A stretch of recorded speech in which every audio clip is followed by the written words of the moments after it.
Welcome to Telangana BRS tech. Subscribe చేసుకొని చూడండి. మనము ఇప్పుడు సాధారణ బిర్యానీ ఏ విధంగా చేయాలో చూసుకుందాము. ఇక్కడ లవంగాలు, యాలకులు, దాల్చిన చెక్క, స్టార్ ఫ్లవర్, యాలకులు, ఈ బిర్యానీ ఆకు ఇవన్నిటిని ఉపయోగించి సాధారణమైన ఒక ఏమంటారు బిర్యానీ చేసుకోవడానికి ఉప్పు, ఉల్లిగడ్డ, టమాటా, పుదీనా, కొత్తిమీర, తర్వాత హైదరాబాద్ బిర్యానీ మసాలా, ఇంకా జింజర్ పేస్టు, చిల్లీ అంటే పచ్చిమిరపకాయలు ఉంటాయా వాటిని ఉపయోగించుకోవచ్చు. ఇది హైదరాబాదు బిర్యానీ మసాలా. ఈ విధంగా అయితే ఫ్రెండ్స్ డాల్డా వేసుకోవచ్చు, లేదంటే నెయ్యి కూడా వేసుకొని మనము చేసుకోవచ్చు. మంచిగా చాలా టేస్టీగా రైస్ అయితే మనము 1/2 కేజీ తీసుకున్నాము. 1/2 కేజీ రైస్కు ఫస్ట్ డాల్డా వేసుకోండి. సాధారణంగా మనము దేనికోసం అంటే మటన్ కర్రీ లేదా చికెన్ కర్రీ చేసినప్పుడు మనం బిర్యానీ వండకుండా కేవలం రైస్ మాత్రమే వండుకునేటప్పుడు ఈ విధంగా చేసుకుంటే చాలా టేస్టీగా మనకు బాస్మతి రైస్ అనేది ఉంటుందన్నట్టు. చాలా టేస్టీగా ఉంటుంది. చూస్తున్నారు కదా ఇక్కడ బిర్యానీ పత్తా, తర్వాత లవంగాలు, దాల్చిన చెక్క, ఇంకా ఏంటివి అన్ని లవంగాలు, ఇలాచీలు, ఆ నెయ్యి కొంచెం ఇంట్లో చేసుకున్నటువంటిది, తర్వాత డాల్డా వేసి ఈ విధంగా కొంచెం మగ్గనివ్వాలి. ఈ విధంగా వేగిన తర్వాత 1/2 కేజీ రైస్ అంటే మనకు అర్ధ కిలో బియ్యానికి వచ్చేసి మనం నీరు ఎంత పడుతుంది అంటే ఒక 2 గ్లాసుల బియ్యం అనుకోండి, 3 గ్లాసుల నీరు అయితే మనం పోయవలసి వస్తుంది.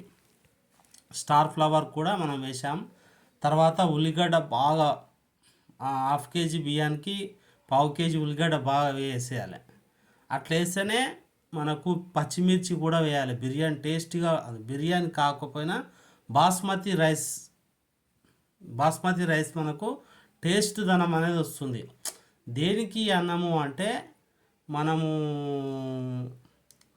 చికెన్ కర్రీ చేసుకున్నప్పుడు లేదా మటన్ కర్రీ చేసినప్పుడు దానికి మంచి రెసిపీకి మంచి అన్నం ఉండాలి. అలాంటి అన్నానికి తయారు చేసే వంట. ఇక్కడ ఉల్లిగడ్డ ఉంది కదా, దీన్ని ప్యాజ్ అంటారు, ఉల్లిగడ్డ అంటారు, స్టార్ ఫ్లవరు, ఇవన్నీ పచ్చికాయలు, వెల్లుల్లి పేస్టు వేసి బాగా కలపాలి. కలిపిన తర్వాత ఏమవుతుందంటే ఎక్కడైనా ఉల్లిగడ్డ మాత్రము వేగకుంటే త్వరగా ఖరాబ్ అవుతుంది అంటే పాసిపోతుంది. అందుకని చెప్పి ఏం చేయాలంటే ఉల్లిగడ్డ పూర్తిగా ఇది ఇప్పుడు వేసిన పేస్ట్ ఏంటంటే దీన్ని ఏమంటారంటే పల్లీలు, నువ్వులు దంచి మిక్సీ చేసి ఇది బిర్యానీ మసాలా పొడి కొద్దిగా వేసుకోవాలి.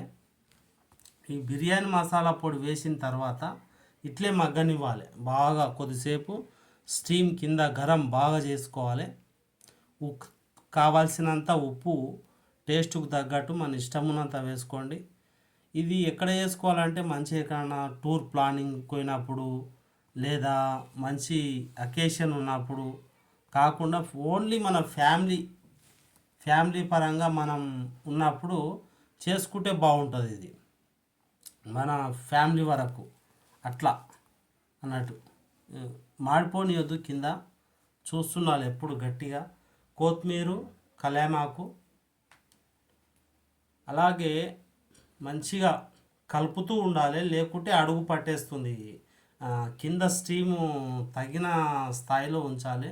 లేకుంటే ఇది కింద మాడిపోయే అవకాశం ఉంటుంది. కాబట్టి కలుపుతూ ఉండాలి.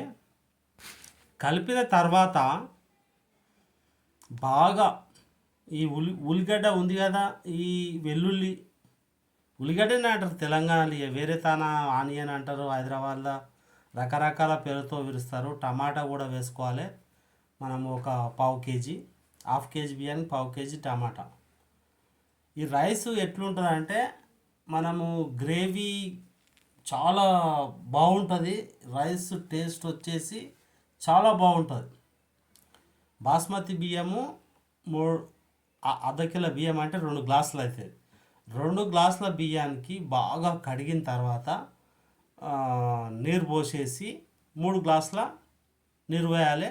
బియ్యం వేసేస్తే కొద్దిసేపు అయిన తర్వాత రైస్ మనకు సూపర్గా ఉంటుంది. టేస్ట్ ఏ కర్రీ లేకపోయినా కూడా మనం మంచిగా తినేసేయచ్చు. సరే చూసేద్దాం. ఇక రైస్ వేసేద్దాం. ఇంకా కొద్దిగా వేగిన తర్వాత వేద్దాం. I'm waiting. చూడండి ఇంతవరకు ఉడకాలి. ఒకసారి చూసుకోండి. ఇప్పుడు వాటర్ పోసేయండి. 3 గ్లాసులు నీరు, 2 గ్లాసుల బియ్యం బాగా కడిగి పెట్టుకోండి. ఫస్ట్ 2 1 2 3 గ్లాస్ 3 గ్లాసుల నీరు పోసేసినాము. 2 గ్లాసుల బియ్యం వేసేయాలి. 2 గ్లాసుల బియ్యం అంటే అర్ధ కిలో, అదో పావు కిలో, ఇదో పావు కిలో అంజాదా. మనకు కొద్దిగా పెరుగు వేసుకుంటే కూడా బాగుంటుంది. పెరుగు ఒక ప్యాకెట్ వేసుకోండి. మంచి టేస్ట్గా ఉంటుంది. రైస్కు కొంచెం మంచి టేస్ట్ ఇస్తుంది పెరుగు వేసుకుంటే కూడా. ఈ విధంగా ఉంటుంది ఫ్రెండ్. ఈ విధంగా అయితే మనకు వస్తుంది. గ్రేవీ బాగా మసలాలి. ఇప్పుడు ఇది చలమల మసిలిన తర్వాత ఆ యొక్క ఇంగ్రీడియంట్స్ ఏవైతే పదార్థాలు ఉన్నాయో అవన్నీ కలిసేలా కొద్దిగా ఉప్పు తక్కువనే వేసుకోండి. మళ్ళీ దించిన తర్వాత వేసుకోవచ్చు. ఉప్పు ఎక్కువైతే పరిశాన్. మళ్ళీ ఉప్పు కొద్దిగా వేసుకోండి ఎప్పుడైనా సరే. దించిన తర్వాత మళ్ళీ వేసుకోవచ్చు. ఈ విధంగా బుడగలు వస్తుంటాయి. మంచిగా పైకి వేగిన తర్వాత రైస్ వేసేసుకోండి. రైస్ వేసిన తర్వాత కొద్దిసేపు ఉడికితే సరి. మనకు మన మల్లె మొగ్గల్లాగా మంచిగా అన్నం అయితే బాగా ఉంటుంది. చూడొచ్చు. కొద్దిసేపు ఉడకనివ్వండి. ఉడకనిచ్చిన తర్వాత చూడండి మంచి టేస్ట్ వస్తుంది. ఈ రైసు మటన్ కర్రీలోకి కానీ చికెన్ కర్రీ వేసుకొని తింటే అసలు అదిరిపోయే టేస్ట్ ఉంటుంది. లేదా ఇలాగే కూడా మీరు తినేయచ్చు. ఇది ఎక్కడైనా యాత్రలు పోయేటప్పుడు లేదా జర్నీ చేసేటప్పుడు ఇది అప్పుడప్పుడు మనము జర్నీలనే వండుకొని తినడానికి కూడా బాగుంటాయి. ఇవి ఇలా చేసుకోవడం చాలా టేస్ట్గా ఉంటుంది. మనం ఏం లేదు, కొద్ది బిర్యానీ ఆకు, నీళ్ళు, వాటర్ అవి వేసేసి కుక్కర్లో వేసేసి మనం కూర్చున్న తానే మనము వండేయచ్చు. ఈ విధంగా అయితే మనం చేసేసుకోవచ్చు. స్టీమ్ స్టవ్ ఉంటే ఎక్కడైనా చేసుకోవచ్చు. ఇదండి రైస్. ఈ విధంగా వచ్చేస్తుంది. మనకు కనిపిస్తుందా? రైస్ ఈ విధంగా ఉంటుంది. ఈ విధంగా రైస్ వస్తే మనకు చాలా బాగుంటుంది. ఎవరన్నా ఫస్ట్ టైం నా ఛానల్ చూస్తున్నట్టయితే మీరు సబ్స్క్రైబ్ అయితే చేసుకోండి. అలాగే ఛానల్ను లైక్ చేయండి. ఇది మర్చిపోకుండా చేస్తారని. ధన్యవాదాలండి. ఇంతవరకు చూసినందుకు. మీరు ఇంట్లో ట్రై చేయండి.